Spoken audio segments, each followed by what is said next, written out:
back, Rebel fans. This is the Rebellion Podcast. I'm your host, Ryan Staker. Okay, so this episode is the rise and fall of Dave Rice.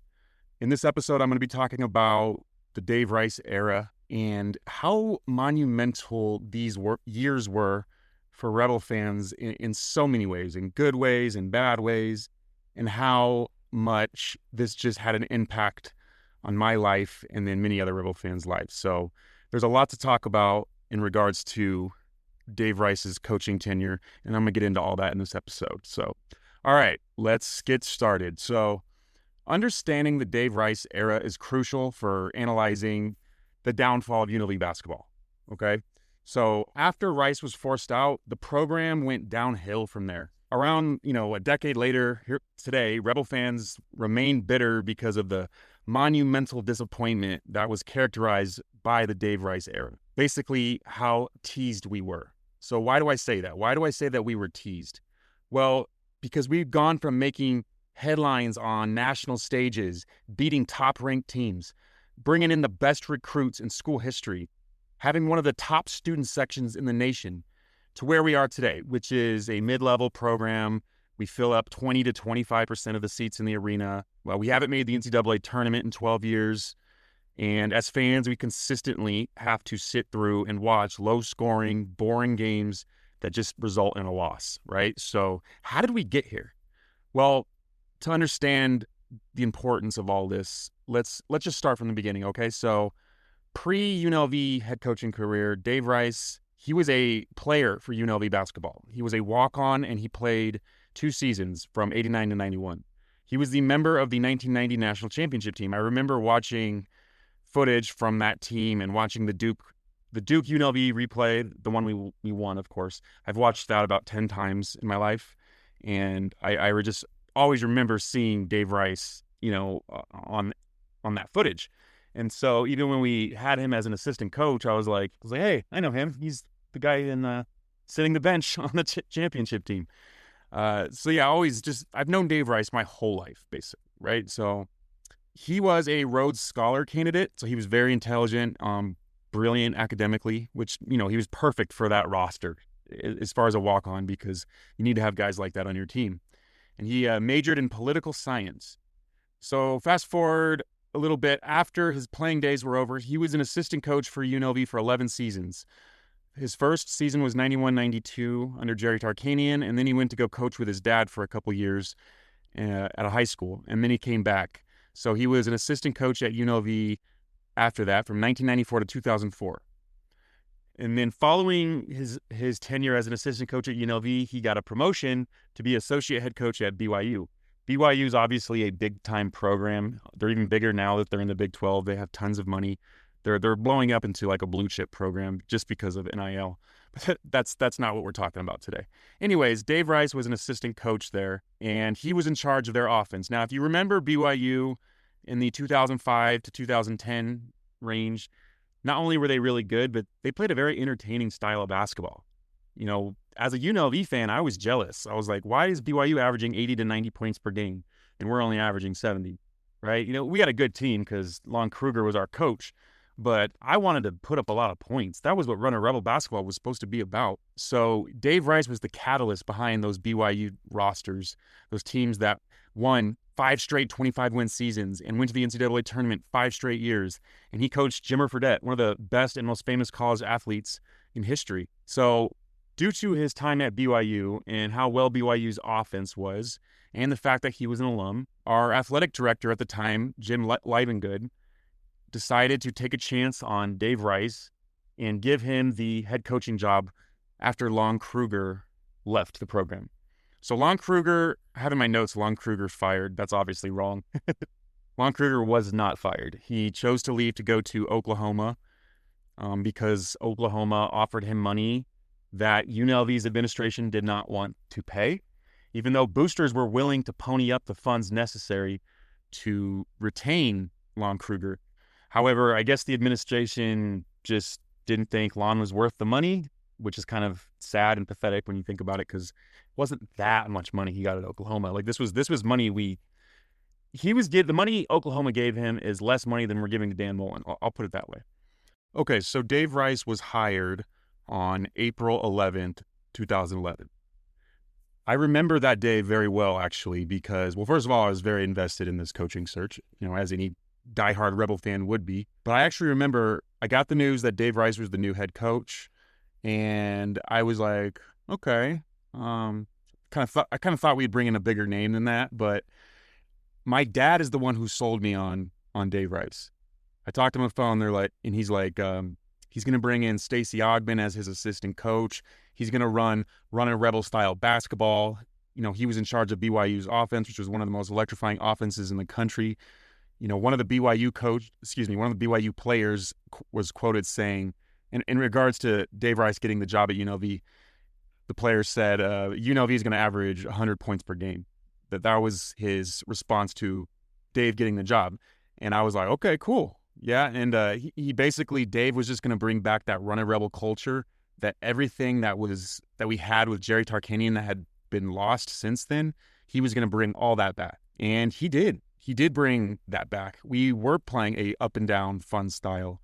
We were embracing the past, and we went back to the Jaws theme, pregame intro, the dun dun dun dun dun dun dun. Like we brought back all of these things reminiscent of the Tarkanian era, and the aura in the building and the feelings that us Rebel fans had, especially ones who remember the past.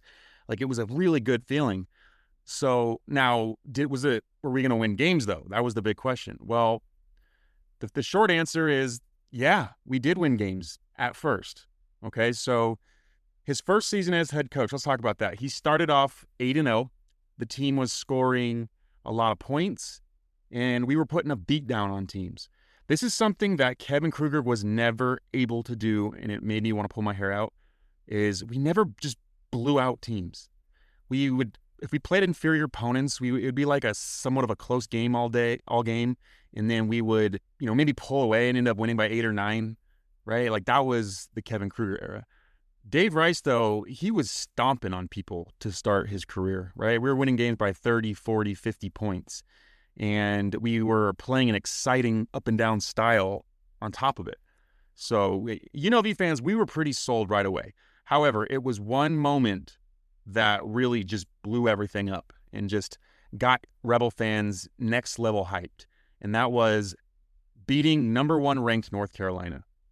We beat number 1 ranked North Carolina in Las Vegas. However, it was not at the Thomas & Mack, so it was not a true road game. Okay, it was in Orleans Arena, and it was honestly maybe 60% Rebel fans, 40% UNC fans.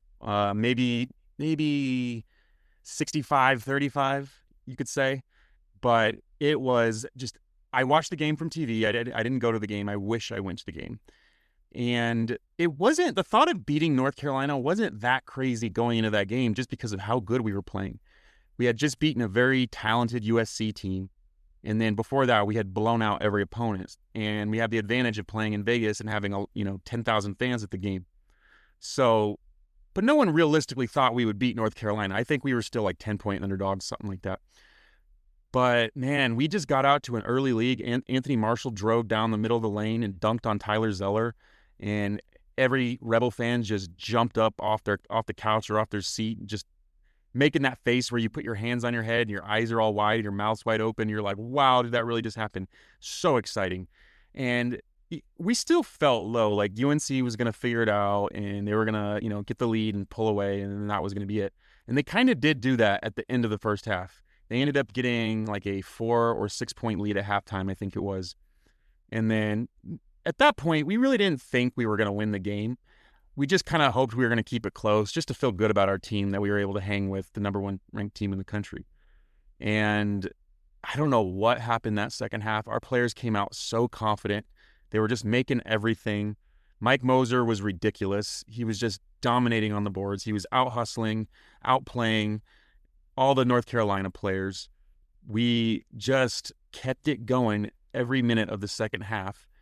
And every time it looked like North Carolina was about to go on their little run and get back into the game, tie it, get within 2 points, something like that, the Rebels would just come down and knock down a big shot, or we would go on our own little 4 to 5 point run.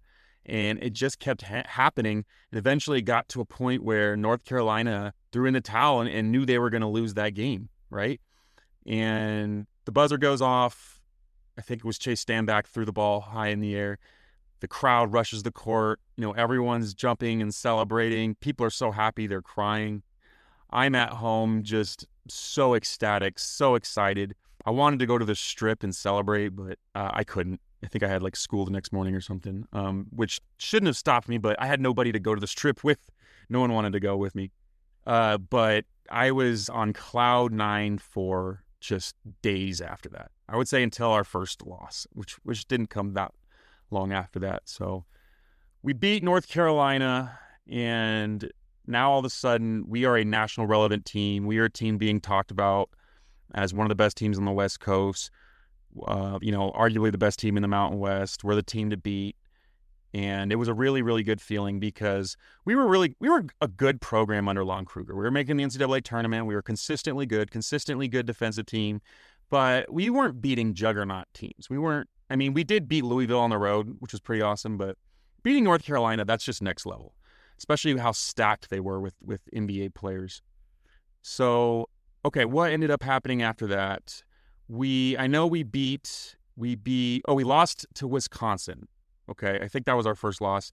And then we beat a number 19 ranked Illinois, a very good Illinois team on the road with when they had Myers Leonard. Another awesome win for this team. And we kind of just kept it going for the most part.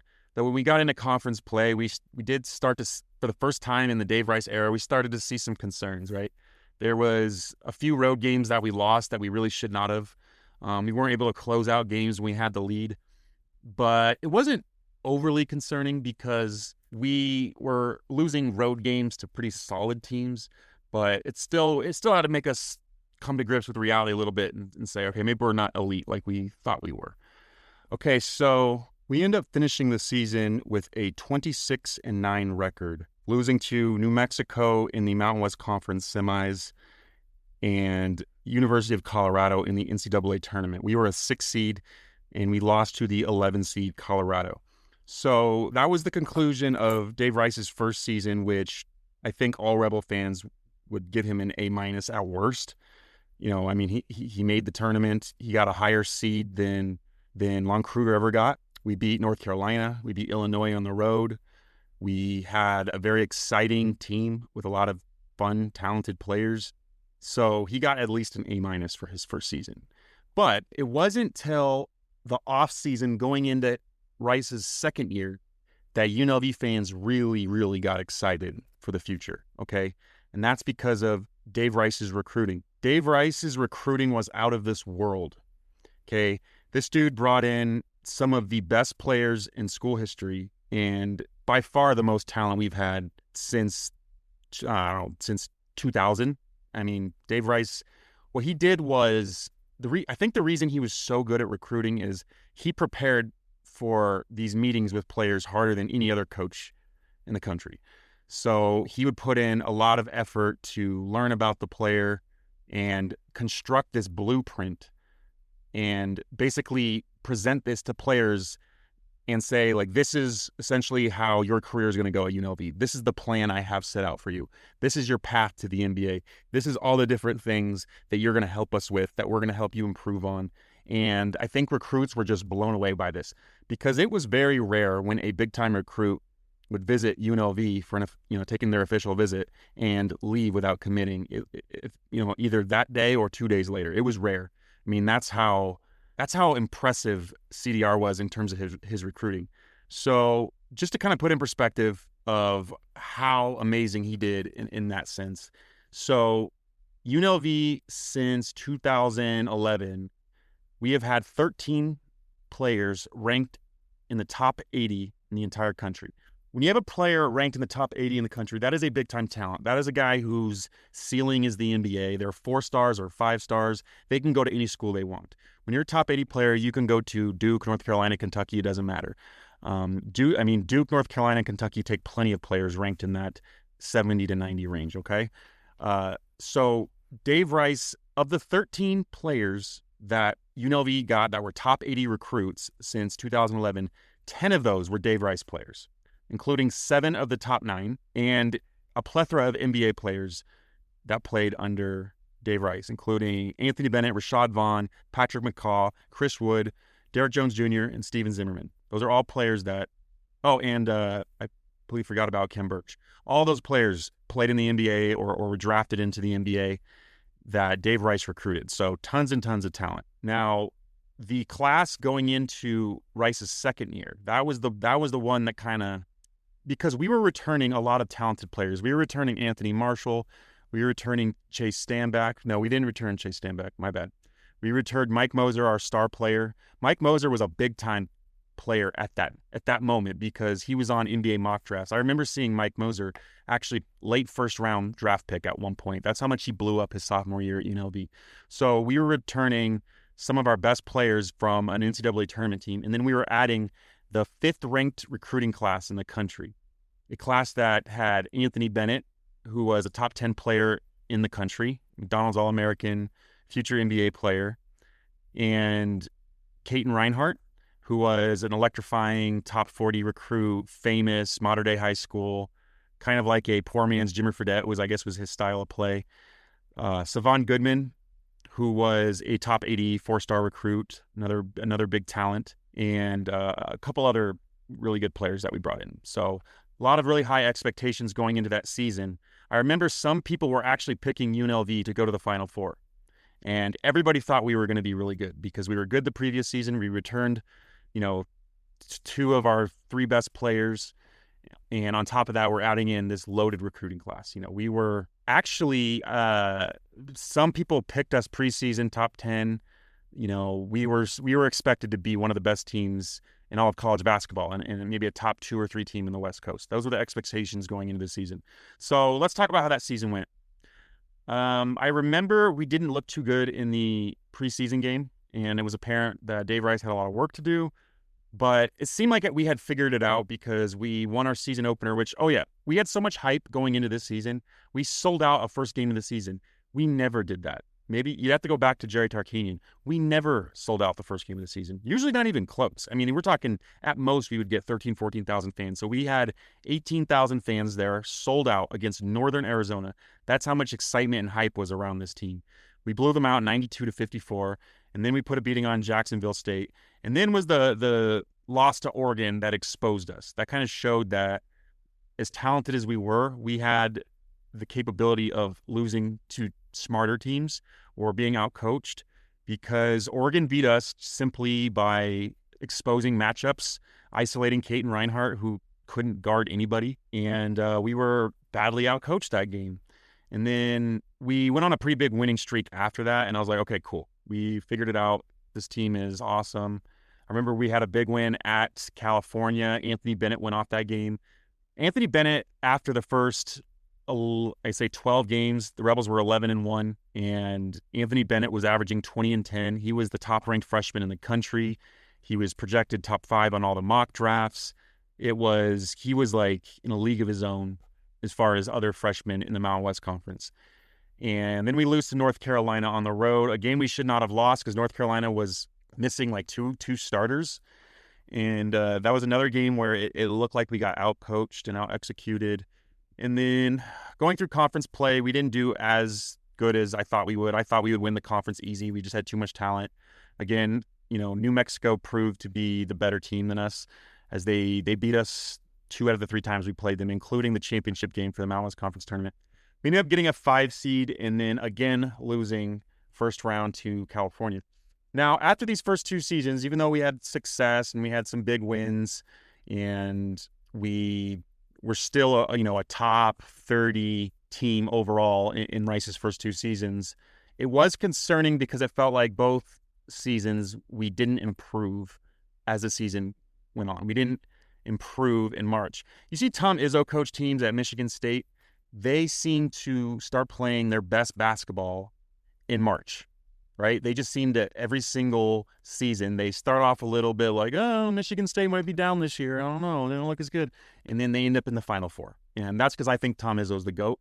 A really awesome, experienced, very good coach. Those coaches, you see the team get better and better as the year goes on, okay? John Calipari, he had a lot of teams that were young because they had a bunch of freshmen and sophomores, and so they struggled early in the season. And then he would coach them up. They'd figure it out, and they'd end up being a very good team. That was just not the reality with Dave Rice. However, we still couldn't complain too much. We had a couple really good seasons overall. Unfortunately, us Rebel fans did not realize that that would end up being the last time we would make the NCAA tournament until right now when I'm recording this. The following season, we returned Kim Birch. He was the best player that we returned. We added Roscoe Smith, who was a really good transfer. And those were our two best players. We still had a very talented roster. And we started off that season really bad. Okay, we lost like 4 of our first 7 games, something like that. And then we finished the season 20-13. And not only did we not make the tournament, we didn't even come close. Okay. Now, the following season is when we kind of was starting to feel a little bit more optimistic again. That was because Dave Rice, the recruiting guru, did it again and landed an even more impressive recruiting class than he did in the 2013 class, with the number 3 overall recruiting class in the country. We had 3 players that were ranked in the top 25 in almost every recruiting service, every recruiting website database. Good Luck Okanobo, 5-star recruit, 6'10", athletic, shot blocker, very exciting player. Dwayne Morgan, he was, I think in Rivals.com, he was ranked like 13th or 14th overall in the country, which is like McDonald's All-American status. And then he was a little bit lower in ESPN, but another highly, highly ranked recruit. And then Rashad Vaughn was the highest of the 3. He was a McDonald's All-American, Findlay Prep grad, ranked top 15 in every single recruiting service. Just a loaded recruiting class, right? So very exciting to go along with the success that we had previously. But there was some concerns because this was going to be a very young team, and the best players on our team were going to be young, so we weren't entirely sure how Rice was going to handle it. We still figured, we'll still finish top 3 of the Mountain West, we'll still make the tournament, but don't know if we're going to be as good as we were the last 2 seasons. I remember that was my feelings, and that was also the feelings of some of the other Rebel fans. And basically, that season did not go well at all. We lost a lot of games. We did not play to our full potential or anywhere near it. We regularly lost games to teams with inferior talent. And it was so frustrating watching how we played on the floor, because we just were not utilizing an offense that gets everyone involved, a smooth flowing offense that has a lot of cutting and screens and ball movement and running plays. And it was just a lot of one-on-one basketball. Here's the thing. When you Dave Rice ran a very freedom-based offense. And what that means is you give your players the freedom to make plays for themselves. This style of offense is very intriguing to incoming recruits, because what player doesn't want to have freedom to do what they want out there, especially the guys who he was bringing in who were NBA prospects, right?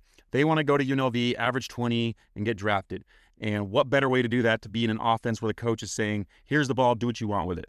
So, however, the downside of that style of offense is it requires very smart players, very experienced players who understand like how this offense works, knows how to read defenses, knows what's a good shot, what's a bad shot, knows how to read the shot clock. You have to have intelligent players to run a freedom-based style of basketball. Otherwise, every coach would do it, okay? So what ended up happening is we were just playing a lot of really bad one-on-one basketball, taking a lot of bad shots. Dwayne Morgan would jack up 18-footers with a hand in his face, which analytically speaking is a terrible shot. We didn't play any defense. Good Luck Okanobo just tried to block everything. So because of that, he wasn't getting rebounds. Rashad Vaughn was an awesome offensive player, but couldn't guard anybody. And then it showed, okay, because we lost a lot of games that season. And just like the season previous to that, we were light years away from an at-large bid. Okay, so this is back-to-back seasons now that were very disappointing seasons. And Rebel fans are starting to get pissed. Dave Rice's seat is starting to get hot. But there were reasons to be optimistic as we were putting together perhaps our most loaded roster yet.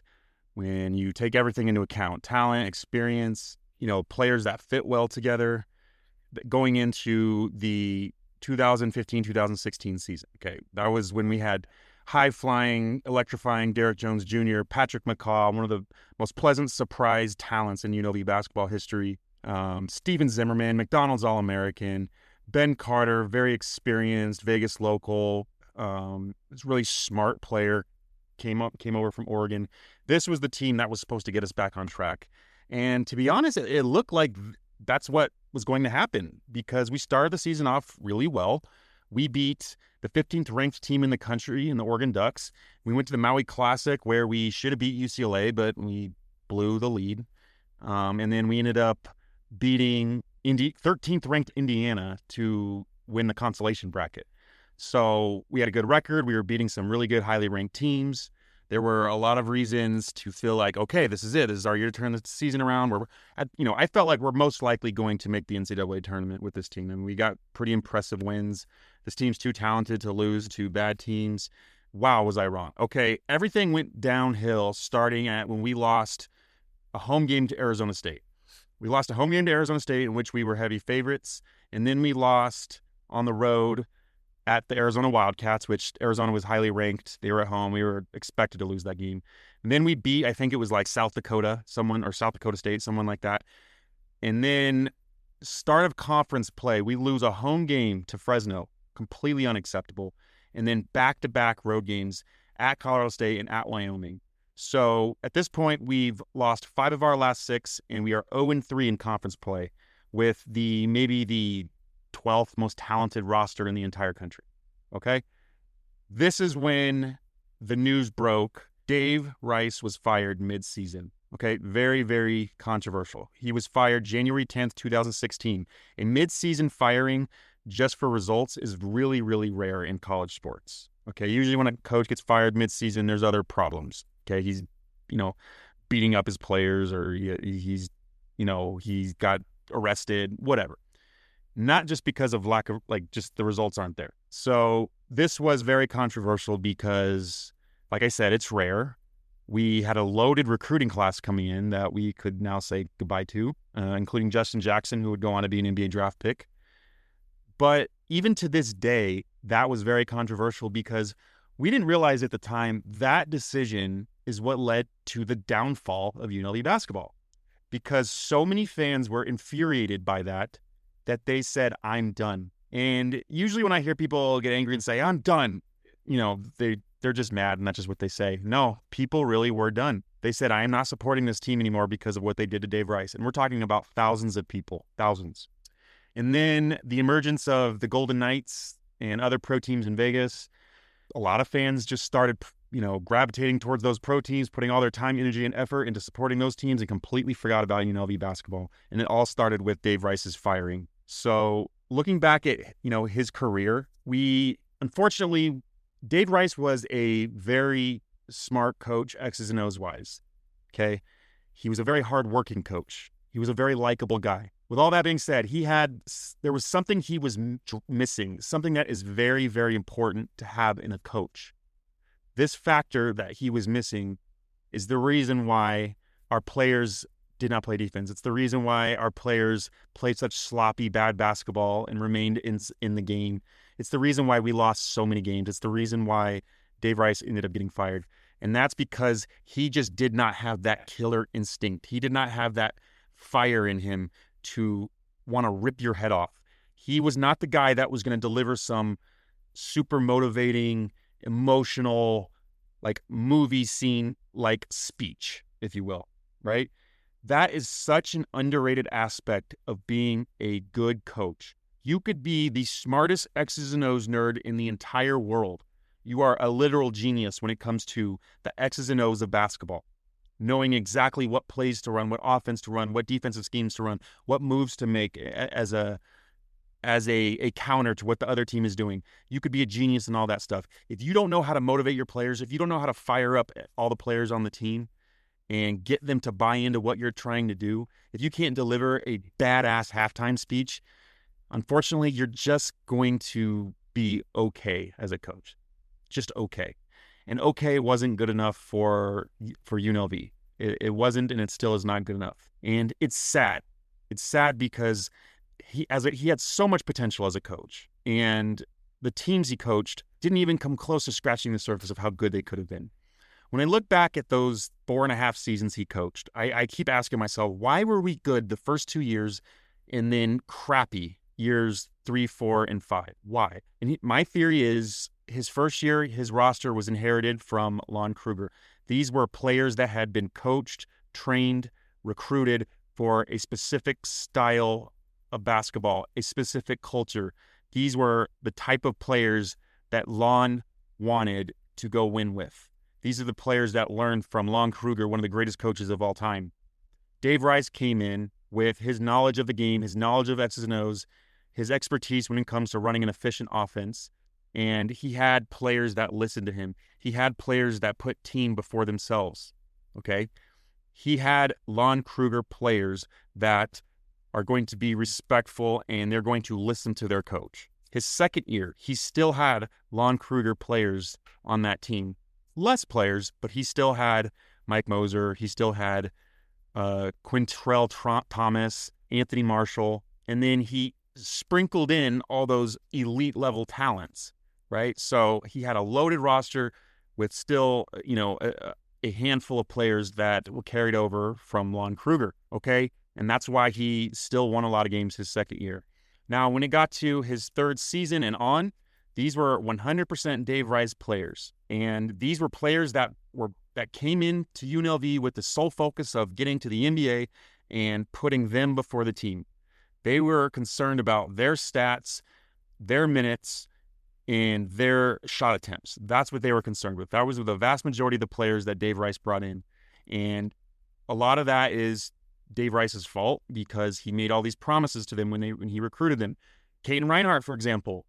Caden Reinhardt went into UNLV with this mindset that he was going to be the man and he was going to run the offense and he was going to play 35 minutes and get to put up 25 shots a game and he was going to be Jimmer Fredette.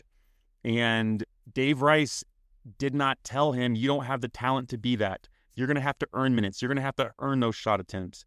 Had Dave Rice said that, Caden Reinhardt never would have went to UNLV. He would have went to another school that they were going to make those promises. Okay, Lon Kruger never would have made those promises to Caden Reinhardt. Okay, so what happened when Caden Reinhardt's season didn't go the way he thought it would, and he saw Anthony Bennett getting drafted in the lottery when he thought he should have been there too, which is a joke, but he thought that. So he left and he transferred, okay? And so that is why. That's why Dave Rice's teams lost a lot of games starting with his third season, okay? I even remember, this is verbatim from the players' mouths, that like we just don't listen to Dave Rice when he talks to us. Okay, this is what a close friend of mine who shared the elevator with UNLV players on a road trip, they were talking about Dave Rice in front of him, thinking nothing of it because they're dumb 18, 19-year-olds. They were literally saying like, coach tries to talk to us and give us speeches, but they just didn't listen to him. They didn't respect him. A good coach needs to be respected and even feared a little bit.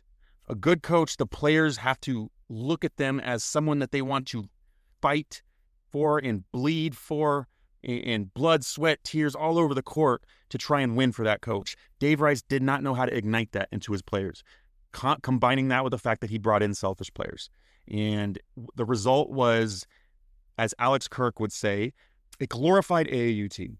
The star center for New Mexico, Alex Kirk, big redheaded dude, said UNLV is a glorified AAU team. And I remember how mad Rebel fans were, like, oh, the disrespect. But I remember hearing that and thinking, is he lying? We really are a glorified AAU team because we're not out there running plays in like this really pretty offense.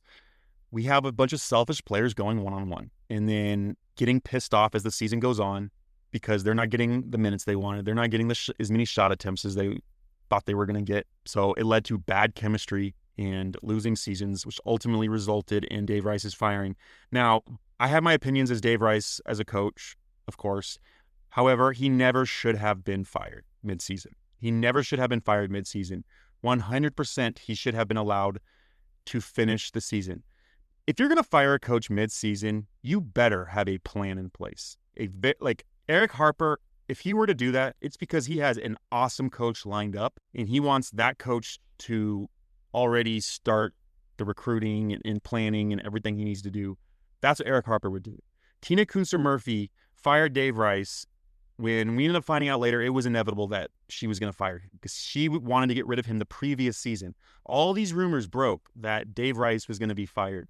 And then everyone vehemently, including myself, adamantly put our support out there for Dave Rice. In fact, it was the first tweet I ever did because I was just a lurker. I tweeted, I believe in Dave Rice. In Dave Rice, I believe. Okay. Now, with all that being said, let's talk about post-UNLV career, and then I'm going to wrap this thing up.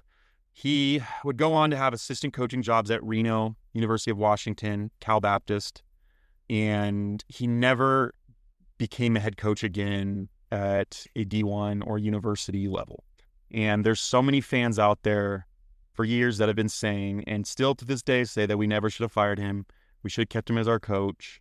Look at all the big wins he had. And like, respectfully to those people, I love Dave Rice. I love Dave Rice as much as anyone does. He just did not have all of the tools required to be a high-level, successful Division I coach for the reasons that I already talked about, okay?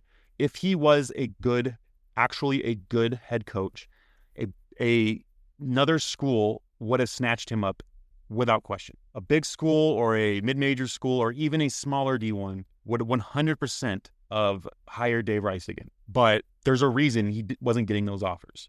There's a reason for it. So Dave Rice is now the new head coach at Salt Lake Community College. And I honestly think this is such a perfect coaching position for him. Perfect. Because junior college is like 60% exposure to get guys scholarships to universities and like 40% winning, okay? It might be 70% exposure, 30% winning. And that's why a lot of times you see junior colleges, they're very high scoring because they run fast-paced offenses with a lot of possessions, analytical based, getting a lot of shots off quickly, not a lot of defense, fast break, up and down, that sort of thing. A lot of turnovers. And that's because this is the style that players, like to play and look good in, trying to impress college coaches to get those offers to universities, right? So I think he's the perfect coach to take over a junior college powerhouse, run an exciting style of offense, averaging over 100 points per game, getting these players where they want to go in life, getting them scholarship offers. A player would love to play for Dave Rice at Salt Lake Community College. That's all I have to say. If I had a kid who was a D1 talent, but maybe didn't have the grades, or maybe he was a late bloomer and he's nowhere near ready for that level yet, and he had an offer to go to Salt Lake Community College to go to play for Dave Rice, I mean, in a heartbeat, I would send him there, okay? So an absolutely awesome landing spot for Dave Rice. To conclude, just to go over a few more things real quick. So what would have happened if he were never fired? Let's say we kept him for 6, 7, 8 years after that. I think it would have been a lot of the same. I think we would have had a lot of underachieving seasons. I think there would have been times where we beat really good teams and we were teased thinking we were going to be good. And then we would, lose the next game to a bad team, similar to what Kevin Kruger did, right? I think it would be very similar. The difference is I think we would have a more fun team, like as far as talent and athleticism and fast-paced basketball, but also a more frustrating team, okay? I think he would have ended up being fired regardless, though we would have had a lot more talent come through, that's for sure. Because even with us losing, it wasn't stopping the recruiting. He was still bringing in good players, okay? And that was a testament to his recruiting style and the work he would put in for it. Also, Dave Rice, his style of recruiting, in my opinion, would not have fit as well today in the NIL era, where I think you have to be a little bit more of a salesman, whereas Dave Rice was more of a prepare really hard and give a presentation type recruiter, though maybe that could have still worked. Favorite CDR memory was the post-game interview after beating North Carolina. You could just hear the emotion in his voice, how happy he was for the players, how happy he was for the fans, for the university. And every word that came out of his mouth, it was just, tear-jerking. And every time I replayed that game and watched it again, I had to always listen to Dave Rice's interview after that game. And okay, so my feelings towards Dave Rice overall is I love him. He's such a smart guy, such a hardworking person. He's just a great dude, a phenomenal recruiter. Again, I love him, but I'm also kind of angry with him because he it was looking like he was going to be the guy to bring UNLV back to what we so desperately were trying to get back to.